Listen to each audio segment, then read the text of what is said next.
All right, let's dive into something pretty amazing today, permaculture. And I'll tell you right now, it is so much more than just gardening. It's a really powerful design toolkit for creating a sustainable world, and it can start right in your own life. So let's get into it. First things first, just think about this for a second. What is your house actually made of? For a lot of us, we're surrounded by plastics and chemicals, things that are kind of fighting against the environment. And this very question, well, it leads us straight to a huge idea in permaculture. And that idea is a total shift in how we see things. The real heart of permaculture is all about moving from a mindset of fighting nature to one of working together. I mean, instead of building a giant dam to fight a flood, what if we designed a landscape that just soaks up the water? Instead of cranking the AC to fight the sun, what if we just worked with it? So let's get down to it. What exactly is permaculture? It's not just a clever word for permanent agriculture. It's really about creating a permanent culture. The key phrase here, the one to really remember, is design system. See, permaculture isn't some rigid set of rules you have to follow. It's more like a lens. It makes us ask, how would nature solve this problem? It's all about trying to copy the incredible efficiency and resilience of a forest in everything we design, from a small farm to a whole city. And this whole way of thinking is guided by 3 core ethics. And they're actually pretty simple. Earth care, which is just what it sounds like, protecting our planet. People care, so designing for justice and fairness. And fair share, which means taking any surplus we create and putting it right back into the first 2. Okay, so let's move from the big ideas and see how this all works in a really practical way. We're going to look at our homes, not as just, these static boxes, but as living, breathing ecosystems. Natural building kicks off with a simple idea. Use what's around you. Instead of shipping materials all over the globe, you use what your local environment, your bioregion, provides. Things like cob, which is this awesome mix of clay, sand, and straw, can be sculpted right into walls. Straw bales can become these super insulated building blocks.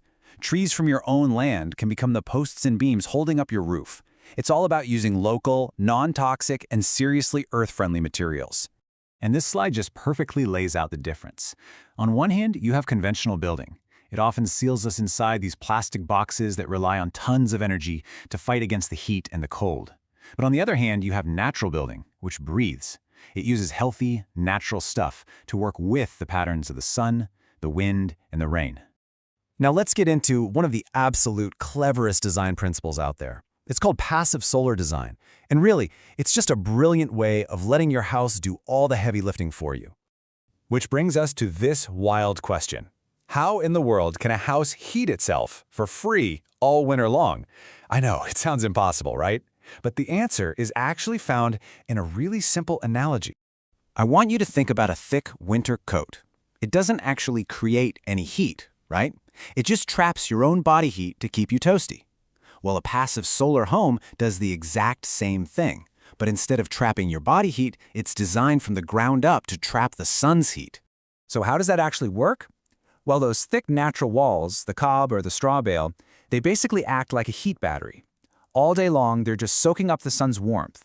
And then, all night, they slowly release that heat back into the house, keeping you warm without ever touching a thermostat.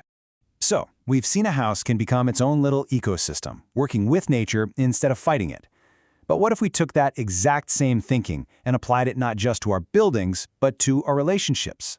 Well, that's the powerful idea behind something called social permaculture, using nature's own playbook to design healthier human communities. This quote from Earth Activist Training just nails it.